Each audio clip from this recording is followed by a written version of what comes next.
KBS KBS KBS 라디오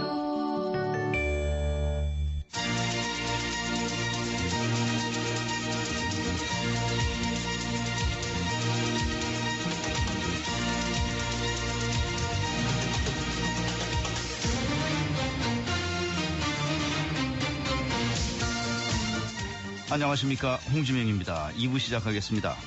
1월 8일 금요일 2부 순서 출발합니다.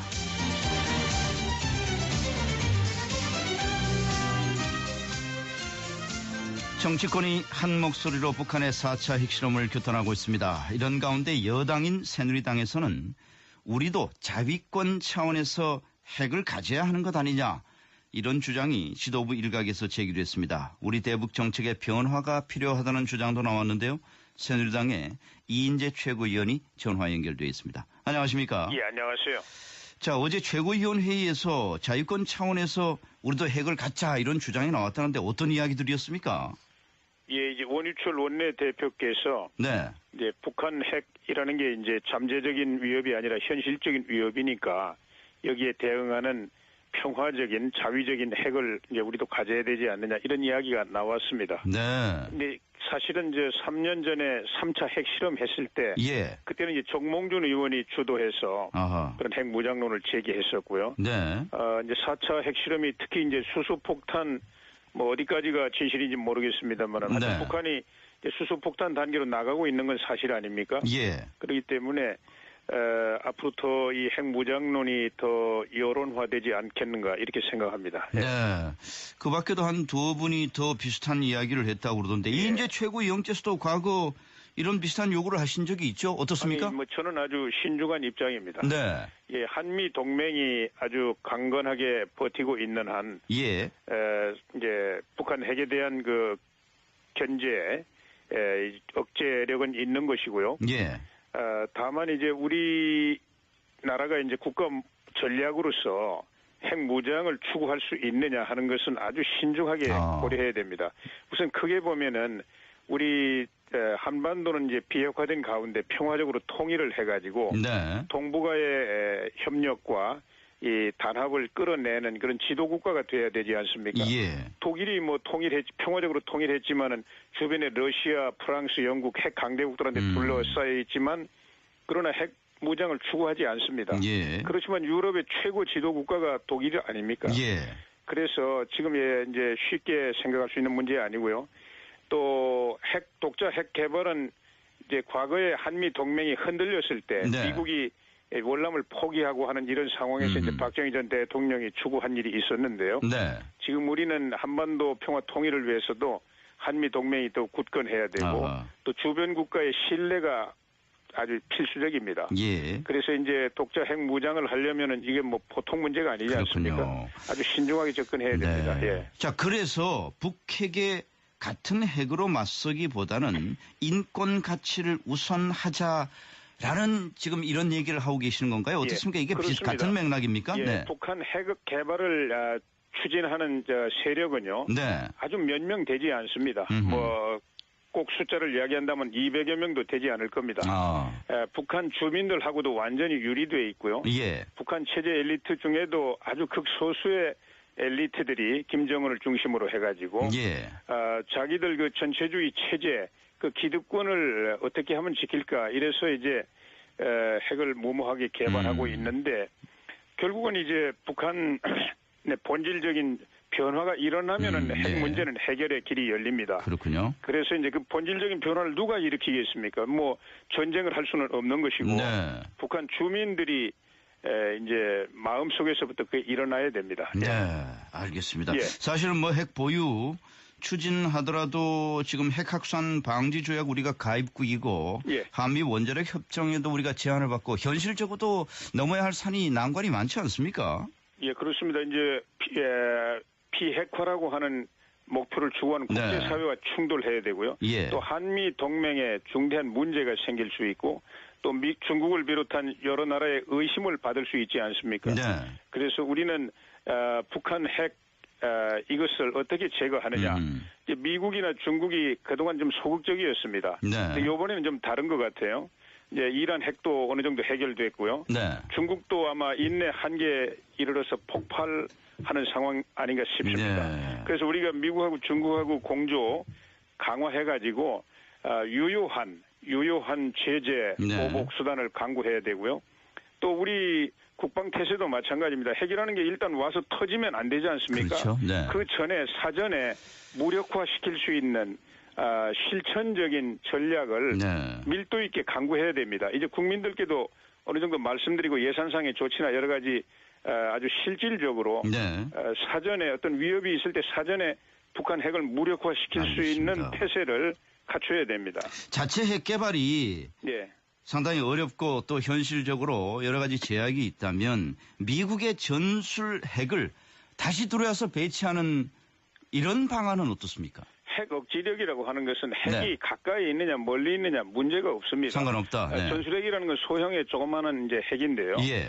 여기 미국이 지금 7천여 개 넘는 그 가공할 핵 무기를 갖고 있고 투발 수단이 핵 잠수함이니 대륙간 탄도미사일이니 사방에 있지 않습니까? 여기 국내에 있든 어디 있든 미국과 한국이 굳건한 동맹을 유지하고 있다면 예. 그 억지력에 무슨 차이가 있나요? 보복하는 데는 예. 아무 문제가 없다 그런 오히려 말씀이군요. 네. 한반도를 비핵화한다. 예. 그리고 평화 통일을 한다. 여기에 조금이라도 손상이 있으면은 그게 우리 국익에 도움이 될까요? 네. 예, 신중하게 고려해야 됩니다. 오늘부터 정부가 대북 확성기 방송 재개하기로 했습니다. 어떻습니까? 적절한 조치라고 보십니까? 예, 그건 마땅히 취해야 될 군사적 대응 조치입니다. 네. 예. 북한이 혹시 민감하게 반응하면서 긴장이 더욱 높아지지 않을까 이렇게 걱정하는 분들도 있던데 어떻습니까? 그게 오히려 우리가 이제 노리는 대응 제재의 목표지요. 예. 네. 북한이 아프지 않은 보복을 한다면 그 무슨 의미가 있습니까? 알겠습니다. 예. 미국 국방부가 어제 한반도 유사시에 미군의 모든 확장 억제 수단을 제공하겠다 이렇게 예. 밝혔는데 오바마 대통령도 동맹국의 방어를 위해서 최선을 다하겠다고 했습니다만 예. 어떤 수단들을 우리가 제공받는다고 이해하면 됩니까? 미국은 수많은 수단들이 있지 않습니까? 핵을 억제할 수 있는 전략 폭격기라든지 네. 또 그밖에 잠수함이라든지 항공모함이라든지 이런 모든 것들이 이제 아마 한미 공동 군사 훈련 때 네. 배치된다든지 이래서 북한에 대해서 경고를 하는 거죠. 예. 한미 동맹이 굳건하다. 대한민국에 대한 어떤 위협도 불가능하다는 것을 아마 실천적으로 보여줄 겁니다. 네. 한미 정상이 사실 유엔 안보리에서 가장 강력한 대북 제재 결의를 신속히 채택해야 한다는 점에 예. 공감했는데 지금 사실 안보리도 새로운 대북 제재 결의안을 마련 중입니다만은 문제는 예. 아무리 유엔 제재안이 나와도 예. 이게 별로 북한이 고통스러워하지 않고 효과가 없다는 데 있지 않습니까? 이건 어떻게 해결해야 됩니까? 북한이 그러니까 이제 대외 개방한 경제가 아니기 때문에 예. 독자적으로 주민들이 수십만 수백만이 굶어 죽어도 꿈쩍도 안 하지 않습니까? 북한 정권이 그렇게 이제 버티기 때문에 이제 수단이 굉장히 제한적이었는데요. 네. 이번에 유엔 안보리에서는 하여튼 군사적 옵션 이외에 최후의 수단까지도 총동원해가지고 네. 북한 정권에 대해서 제재와 압력, 보복을 강행해야 됩니다. 네. 우리 애교력을 총동원해야 되고요. 아니 중국이 동참하지 않는 한 효과가 없다 그러는데 중국을 좀 움직여봐야 되는 것 아닙니까? 그렇습니다. 중국에 대해서 모든 애교 역량을 집중해가지고 예. 북한이 핵을 포기하지 않으면 안 되도록 그렇게 만들어내야 됩니다. 네. 예.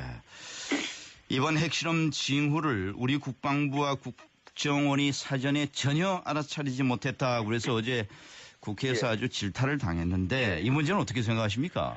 예, 우리 정보력이 북한을 훤히 들여다보고 있다면 얼마나 좋겠습니까? 네. 그러나 이제 정보력도 한계가 있는 거니까 지금 우리가 이제 4차 핵실험을 사전에 인지하고 어떤 대응 조치를 사전에 하지 못한 데 대해서 네. 저도 굉장히 답답합니다. 그러나 우리 정보 당국의 능력이 어디까지인지 이것 제가 알 수도 없고 이것도 비밀이기 때문에 다 까발릴 수도 없지 않습니까? 네. 그러나 앞으로 지금 우리 국방부라든지 국정원이라든지 정보 능력을 정말 전쟁 아닙니까? 정보도 정보전이라고 하지 않습니까? 북한 구석구석에 침투해 가지고 유사시에 사전에 무력화시킬 수 있는 정보력을 구축을 하는데 정말 최선을 다해야 됩니다. 예. 예, 핵실험도 모르고 있는데 혹시나 핵을 먼저 얻어맞은 다음에 아무리 정보전을 강화해봐야 무슨 소용이 있습니까? 그렇습니다. 이건 미리 알아야 예. 되는 것 아닙니까? 그렇습니다. 뭐 무슨 수단을 동원해서든지 우리 정보력을 강력하게 구축을 해가지고 정보전에서 반드시 이겨야 됩니다. 예. 이 최고위원께서는 북한 핵실험은 국가 비상사태라면서 쟁점법원의 직권상정을 요구하셨는데 오늘이 지금 12월 임시국회 마지막 예. 날입니다. 오늘 쟁점법안 처리 가능성 있습니까? 오늘 뭐 전혀 안 되고 있습니다. 이 쟁점법안 여야 간의 타결을 통해서 하는 것이 최선인데 예. 저는 입법부의 수장인 국회의장이 직권 상정을 통해서라도 이 위기에 대응하는 쟁점 법안들 일괄 처리해야 된다고 주장을 하는 사람인데요. 네. 지금 이제 이 수소폭탄이 뭐 수폭인지 뭔지 모르지만 하여튼 북한이 4차 핵실험 하기 이전에도 상당히 사회 경제적으로 위기 상황 비상사태입니다. 네. 경제 지금 뭐 중국이 지금 몇 번째 말하자면 증시가 폭락해가지고 거래 중단 사태가 벌어지고 있지 않습니까? 그리고 이제 IS가 세계적인 테러를 계속 감행하고 있고 네. 우리나라 테러 대상국으로 지목하지 않았습니까? 네. 지금 우리 또 주력 산업인 철강이라든지 조선, 석유화학 지금 마비 상태입니다. 지금 이런 비상사태에 대응하기 위해서 경제 살리기법이라든지 노동개혁법이 나와 있는데 이걸 야당이 그냥 길을 가로막고 있는 거예요. 이거 이렇게 해서 절대 안 됩니다. 의회주의에도 반대되는 것이고요. 그래서 저는 특히 이제 북한이 이렇게 안보상의 위기 상황을 만들어 놓았습니다. 핵이라는 게 터지기 전에 비상이지 터지고 나면 뭐 그냥 침묵 아닙니까? 파멸 아닙니까? 그렇기 때문에 저는 국회의장이 지금 이렇게 시국을 안이하게 인식하지 말고 정말 직권 상정이라도 해가지고 국가적으로 꼭 필요한 법안들을 처리해야 된다고 생각합니다. 일단 노동 관련 5법 비롯해서 쟁점 법안들 오늘 처리가 안 되는 거죠? 오늘 안 되지만은 그러면 언제 임시국회 소집 요구를 했기 때문에 내일부터 다시 또 임시국회가 계속됩니다. 내일부터 다시 임시국회 계속이 된다. 네. 알겠습니다. 오늘 여기까지 듣겠습니다. 감사합니다. 감사합니다. 새누리당의 이인재 최고위원이었습니다. 7시 28분입니다.